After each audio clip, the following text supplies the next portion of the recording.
Season eno tuhindwiremu ntulwanisa kugaruka ha format enkulu eya group stages.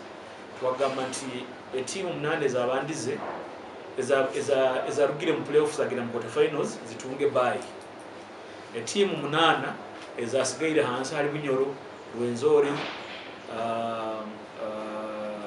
Ankole, Kigezi, Sebei, Karamoja na Bukedi twachwamu zibanzize same nezo knockout bipire ebiri home and away.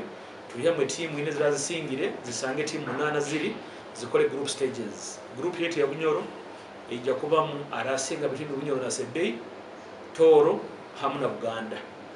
Ekikopo kino bagambire tikiri mu kyenganda kiri kyamahanga omuntu so omuntu kuba oli muganda baitozalire Bunyoro okwanda okwafanya kusambirwa ki eyanga lya Bunyoro tukudihira kwa mpira Burundi ya mkara